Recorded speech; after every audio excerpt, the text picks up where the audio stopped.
السلام علیکم ورحمۃ اللہ وبرکاتہ۔ الحمد للہ رب العالمین والصلاة والسلام علی سید المرسلین محمد وعلی آلہ وصحبہ اجمعین ومن تبعہم بإحسان الی یوم الدین، اما بعد۔ سامعین، آج ہمارا عنوان ہے کہ فطرہ کب، کتنا اور کس کے لیے ہے اور کیوں دیا جاتا ہے۔ قبل اس کے کہ ہم اصل موضوع پر آئیں، بتانا چاہیں گے کہ جو مسلمان اتنا مالدار ہو کہ اس پر زکوٰۃ واجب ہو، یا اس پر زکوٰۃ تو واجب نہیں لیکن ضروری اسباب سے زائد اتنی قیمت کا مال یا سامان اس کے پاس موجود ہو جس کی قیمت 52.5 تولے چاندی کی قیمت کے برابر ہو، تو اس پر عید الفطر کے دن صدقہ دینا واجب اور ضروری ہوتا ہے، چاہے وہ مال تجارت کا ہو یا نہ ہو، اور چاہے اس مال پر پورا سال گزرا ہو یا نہ گزرا ہو۔ اور اس صدقے کو شریعت میں صدقہ فطر کہتے ہیں۔ سامعین کرام، جیسا کہ ہمارا عنوان ہے کہ فطرہ کب، اس کا مطلب یہ ہے کہ فطرہ کب ادا کیا جائے گا۔ اس کے جواب میں علماء کرام نے فرمایا کہ فطرہ پورے رمضان میں کسی بھی وقت ادا کیا جا سکتا ہے۔ اگر کسی آدمی نے پہلی رمضان المبارک کو فطرہ ادا کیا تو اس کی طرف سے وہ ادا ہو جائے گا، لیکن جہاں تک سوال یہ ہے کہ فطرہ کب واجب اور ضروری ہوتا ہے، تو فطرہ عید الفطر کے دن صبح جب طلوع ہوتی ہے اس وقت، یعنی فجر جب طلوع ہوتی ہے اس وقت واجب اور ضروری ہوتا ہے۔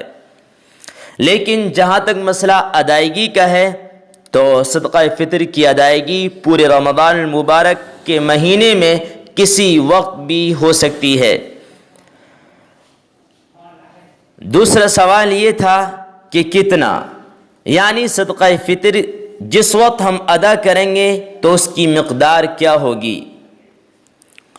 اس میں تھوڑی سی تفصیل ہے، اور وہ یہ، اگر ہم صدقہ فطر جو کے ذریعے یا کھجور کے ذریعے یا کشمش کے ذریعے ادا کرنا چاہتے ہیں تو اس شکل میں 1 سا کھجور یا 1 سا جو یا 1 سا کشمش ادا کرنی ہوگی، اور 1 سا کا مطلب ہے تقریباً 3.5 کلو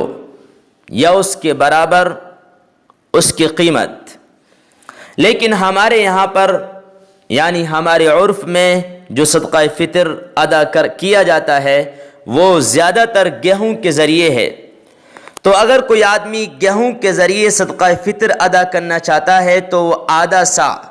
یعنی 1.5 کلو سے زائد، یعنی 2.25 سیر گیہوں، احتیاطاً 2 کلو گیہوں مان لیے جائیں۔ تو اگر آج کے دور میں ہمارے علاقے میں کوئی آدمی اپنی طرف سے یا اپنے بچوں کی طرف سے، اپنے گھر والوں کی طرف سے صدقہ فطر ادا کرنا چاہتا ہے تو وہ 2 کلو فی آدمی کے اعتبار سے ادا کرے گا۔ جس آدمی کی ذمہ داری یا بچے یا گھر کی خواتین یا مرد اور عورتوں کی ذمہ داری اس کے کاندھوں پر ہے، ان تمام کی طرف سے فی آدمی 2 کلو گیہوں وہ صدقہ فطر میں ادا کرے گا، یا اس کی قیمت، اب جس علاقے میں گیہوں کی جو قیمت ہوگی اسی اعتبار سے صدقہ فطر ادا کیا جائے گا۔ ایک تیسرا سوال کہ اگر ہم نے یہ مان لیا اور تسلیم کر لیا کہ ہم مالدار ہیں اور اتنی رقم کے مالک ہیں کہ آج کی تاریخ میں ہمارے اوپر صدقہ فطر واجب اور ضروری ہے، لیکن سوال یہ ہے کہ ہم کس کو دیں، یہ صدقہ فطر ہم کس کو دے سکتے ہیں؟ تو ظاہر بات ہے، علماء کرام نے فرمایا جن جن کو زکوٰۃ دی جا سکتی ہے بعینہ انہی افراد کو صدقہ فطر بھی ادا کیا جا سکتا ہے۔ اللہ تعالیٰ نے قرآن کریم کے 10ویں پارے سورہ توبہ میں ارشاد فرمایا، اعوذ باللہ من الشیطان الرجیم، انما الصدقات للفقراء والمساکین، بے شک صدقہ یعنی زکوٰۃ یا صدقہ فطر یہ غریبوں، مسکینوں، فقیروں کے لیے ہے۔ تو پہلے نمبر پر اس چیز کے مستحق جو ہیں وہ غریب، مسکین اور فقیر لوگ ہیں، جن کے پاس رہنے کے لیے مکان بھی نہیں ہے، پہننے کے لیے کپڑے بھی نہیں ہیں اور کھانے کے لیے غذا کا انتظام نہیں ہے۔ ایسے افراد کو یہ صدقہ فطر دیا جائے گا۔ اب یہاں پر ایک اور سوال پیدا ہوتا ہے، اور وہ سوال یہ ہے کہ اگر ہم صدقہ فطر ادا کریں اور ہم کسی غریب یا مسکین کو دے دیں، کیا انہی دو کو دیا جائے گا یا اس کے علاوہ کچھ اور بھی ہیں؟ تو اللہ تعالیٰ نے قرآن کریم میں 8 مقامات بیان فرمائے ہیں جہاں پر زکوٰۃ یا صدقہ فطر دیا جا سکتا ہے۔ ان میں سے غریب ہیں، مسکین ہیں یا مسافر ہے۔ ایک انسان سفر کر رہا ہے، حالانکہ وہ مالدار ہے، لیکن راستے میں اس کی جیب کٹ گئی یا پیسے گر گئے یا پیسے کھو گئے، اس شکل میں وہ اپنے گھر جانا چاہتا ہے، ایسی شکل میں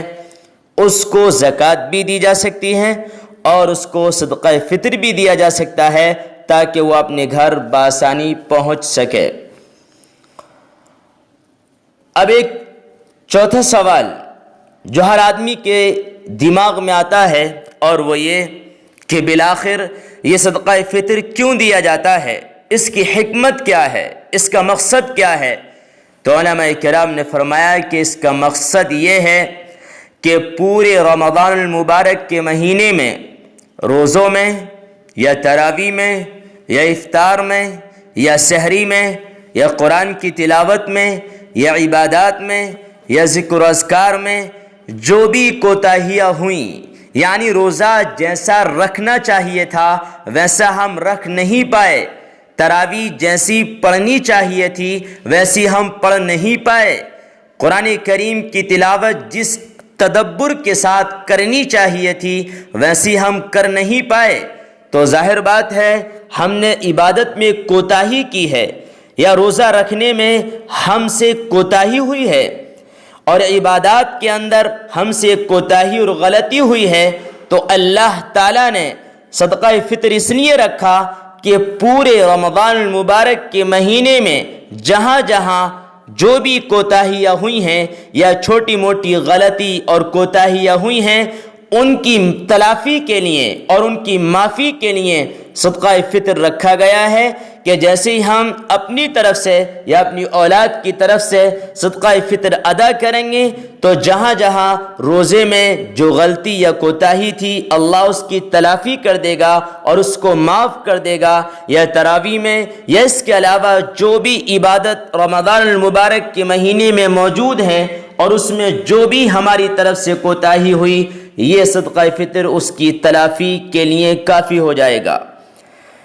ہم اندازہ لگا سکتے ہیں کہ رب العالمین کو ہم سے کتنا پیار ہے۔ اس نے ہم سے کہا کہ تم صبح سے شام تک بھوکے رہو، پیاسے رہو اور بیوی کے قریب نہ جاؤ، اور ہم رہے، لیکن جس انداز سے رہنا چاہیے تھا ویسا رہ نہ سکے، تو رب نے کہا کہ آخری مہینے میں اپنی طرف سے صرف 2.25 کلو گیہوں کسی غریب یا مسکین کو دے دینا، جو بھی کوتاہیاں ہوئیں میں ان تمام کو معاف کر دوں گا۔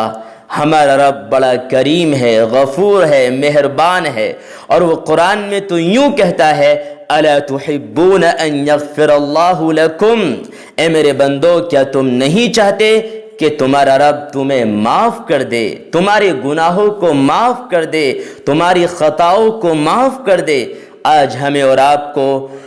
ضرورت ہے کہ ہم رب العالمین کے سامنے گڑ گڑائیں اور روئیں اور اپنے گناہوں کی معافی مانگیں۔ اللہ تعالی ہم سب کو معاف فرمائے اور ہمیں زیادہ سے زیادہ اچھے کام کرنے کی توفیق نصیب فرمائے اور برے کاموں سے دور رہنے کی توفیق نصیب فرمائے۔ والسلام علیکم ورحمۃ اللہ وبرکاتہ۔